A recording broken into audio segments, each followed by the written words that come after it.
Hello there. Here's a video on how to do rotation. So we're going to carry out some rotations and then also describe some rotations. Now we're going to need tracing paper for a lot of these questions, so make sure you've got some handy. In your case, you may be able to use the same piece of tracing paper a few times. I'm going to try not to do that too much in this video to make it so it's not confusing with different shapes on the same piece of tracing paper. So let's get started on this first one then. So we need to rotate a 90 degrees clockwise about the point P. So first thing I do is I trace my shape. So I trace my shape here, and then I put in my centre of rotation. Now, what I'm also going to do at my centre of rotation, I'm going to draw a little arrow pointing up, and that will tell me which direction that I've turned, whether I've turned 90 degrees, because that would have been a quarter of a square, like a full square. So this would be 90 degrees. You can see the arrow has turned to the corner of a square. That would be 180 degrees because the arrow has turned to the bottom. That would be 270 degrees, and that would be back to where I started. Look, so you can see the arrow does really help you on this. That little thing makes the big difference in these kind of questions for many people. So 90 degrees clockwise from that point there. So let's go. So 90 degrees clockwise, you can see it's down there. So I can see that that one point's there, that point's there, that one's there, and that one's there. So I just need to go underneath my tracing paper, keeping my tracing paper quite close, and then that one there, that one there, and that one there. And then before I move on and trace it, let's just check. Yep, it is. Always put the tracing paper back on. Don't take the tracing paper off, do the points, and then go and draw it. Put the tracing paper back on and check, yes, is that in the right place? And now I can go ahead and draw it. Because remember, the person that's marking your paper doesn't see your tracing paper. They don't see how you did this. They will just see the final answer. There we go. Let's have a look at next one. So let's have a look at this example D. So we need to rotate this shape 180 degrees about the point P. So let's trace the shape first. There we go. Now we know because it's a rotation, it's going to stay looking the same. It just spins around. So we can use that to our advantage. So draw the arrow in. And because 180, it means that the arrow's got to be facing in the other direction. So that's 90. That's 180. So it's going to look something like that. So we can see that's going to be there and that's going to be there. So let's keep my tracing paper on if I can. That there and that there. Then it was down by 2 to get to there. Then it was across by 3. I think I can figure it out now. Then that one there. And I think that one was there. Now let's just check it before I draw it. Yep, absolutely perfect. Now I can join all these up together to get that rotation.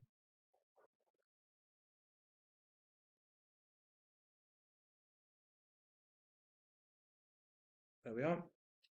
And we can see for sure that that looks exactly the same. You can always do a little trick for yourself. If you flip your actual exam paper round, you could almost say it looks like it's the same shape. Look, when you flip it round 180. Let's have a look at example E. So we need to do this 90 degrees. Oh, sorry, I've caught in my wire a little bit.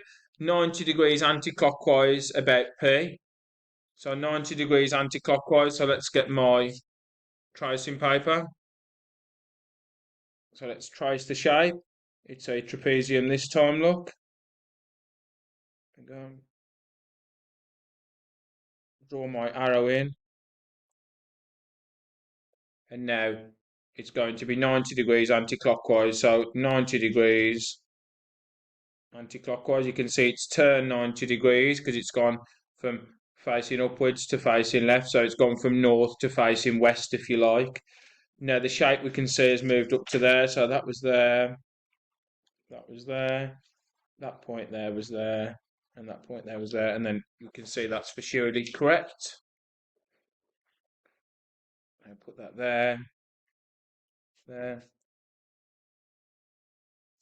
And we can see that's correct. There we go. That's all done. So what we're going to look at now is we're going to have a look at some of them where we've got it on a coordinate grid. So let's start to have a look at what it looks like when it's on a coordinate grid now. So here we've got example 2a, look. It's on a coordinate grid now, look, so we can see the x and the y axis. Still the same, we've got a shape on there. There's a lot of wasted space on these questions because, of course, the shape's only going to fill a short part of the axis. But that's actually a thing that could mislead you, if I'm honest, because it shows you it could go anywhere on this diagram if we're not paying attention. So this is need to be rotated around the position, the center of rotation, naught. So mark that on there first, and now we treat it the same as the ones that we've just done. We don't have to trace the axis on here. I see some people sometimes trace the axis. We don't need that. Just need to mark the center of the enlargement on there. The center of enlargement, center of rotation, I beg your pardon. And then we've got the rectangle there, and it was 180 degrees. So I draw my little arrow on there. So I draw a little arrow pointing up, and 180 degrees is when it's going to be facing the opposite direction. Look, so 180 degrees is going to be facing in completely the opposite direction. So where's that gone? So that's going to go. Whoops, my tracing paper slipped a little bit, I think, when I did that one. So right in the middle there. So 180 degrees is there, so we can see. And the nice thing now is, look, because it's on the coordinate axis, we can kind of remember where the point is when we come to take it off. So I can see that it's just below the -5 and just below the -2. So I can take it off now, and I know that 1 point is there, 1 point is there, then the others are like here, and then I can draw that. So in a lot of ways, being on the axis can make it a little bit easier because you've got more points of reference to see whether you are close to the place where it's supposed to be when you finish the question. There we are. Next one, let's have a look at, let's have one where 0, 0 is not the centre of enlargement, because a lot of these are about 0, 0. We want to maybe change it up a little bit. So let's have a look at this one, 3a. So example 3a, we need to rotate it 90 degrees anti-clockwise about the point 0, 1. So 0, 1 first. 0, 1 is this point here. So again, as always, trace the point, which is the centre of the rotation. Trace the shape. Draw the little arrow on. And it's 90 degrees anti-clockwise. So we're going in an anti-clockwise direction. So pencil in the centre of enlargement. 90 degrees anti-clockwise takes the shape up there. Now we can see the first 2 points are on the 5 and the 6. So there and there. Then the other point is going to be there and there, like that. So we've got that. There we've got this. There. And there we go. And that's the new shape. You get the idea. These are very, very repetitive once you get the idea behind them. So we do one last one, and then we'll have a look at describing them, because describing them is a bit more tricky. So let's have a look at example 3D. So 3D, we need to rotate 90 degrees anti-clockwise about -4, 0. So -4, 0 is this point here. So we need to trace the shape. So trace the shape. Then the centre of rotation, draw the little arrow pointing up, and then we need 90 degrees anti-clockwise. So 90 degrees anti-clockwise goes like this. Oops, goes like that. So we can see, it looks like, my drawing's not so good on this one. Let me just have a quick check. I'm not very happy with the fact that it doesn't line up neatly on the grid. There we go. So 90 degrees anti-clockwise. That's more like it. I think I slipped as I was rotating. So it's going to look like that. Look, so we can see it's on 1 and -2, and then it goes up. So 1 and -2. Let's move. So 1 and -2. And where's the other point? On the 2 and the one next to it. On the 2 and that one next to it there. And if I draw these now, we'll see the perfect rotation of this shape from that particular position. There we go. Excellent.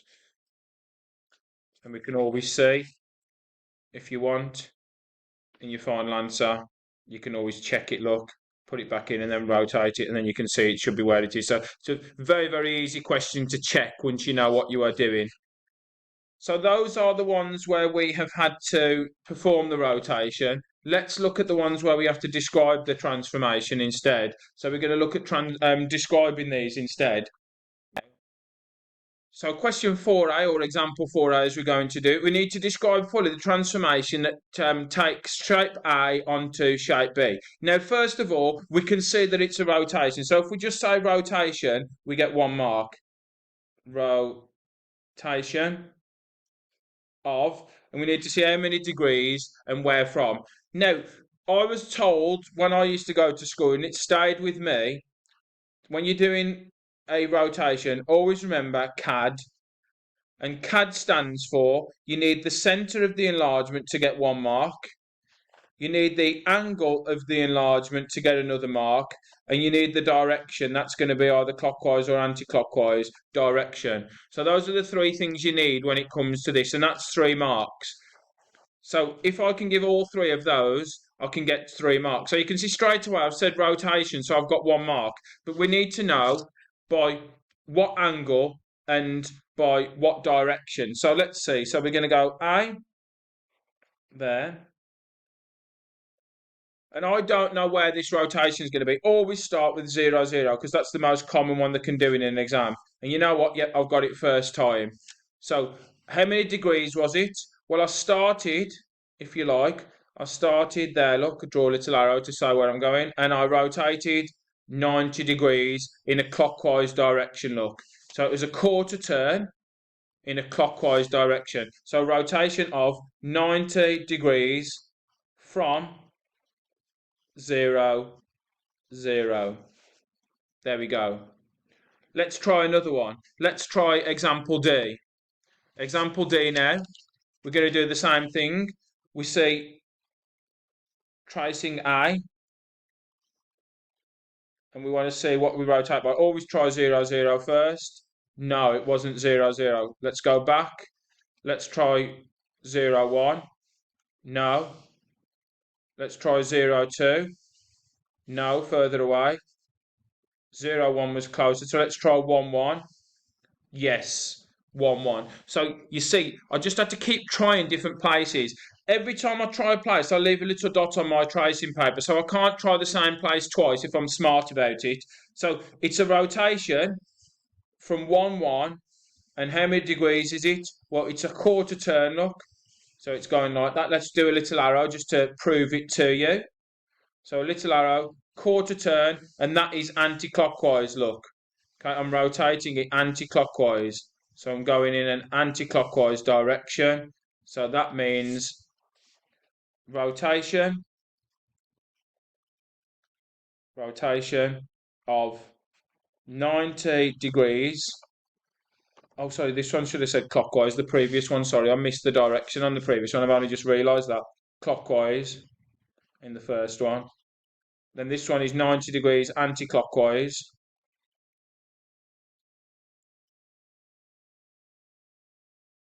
From, and the point where we rotated from was the point 1, 1, wasn't it?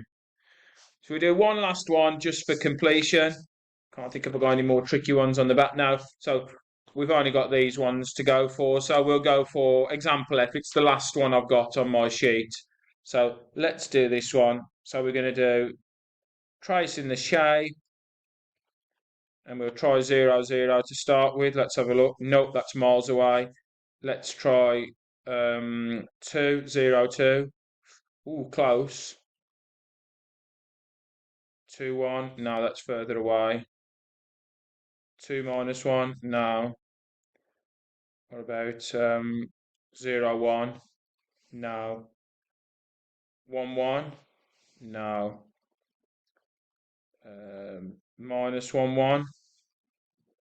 No. Minus 2? No. So I'm trying quite a few this time. You can see why this is the last one, because it's not so easy to get to. Maybe it's up here. Maybe I'm going to try 2, 4. Well, that's closer. Let's try 1, 4. Let's try 3, 1. So 1, 3. 1, 3 was. So look how many guesses it took me. So 1 across and 3 up. Now let's see what 1 across and 3 up. So 1, 3 is the coordinate. It's 90 degrees anti-clockwise. Look, because I'm going in an anti-clockwise direction. Anti-clockwise direction. And it's from the point 3, 3. So 3, 3. So rotation. Rotation of 90 degrees anti-clockwise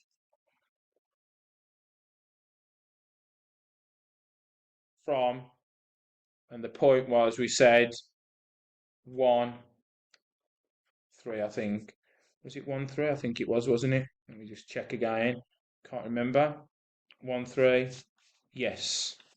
And that's finished. So have a go at some questions yourselves to practice this one, and make sure you've got the tracing paper handy. Don't try and do it without it.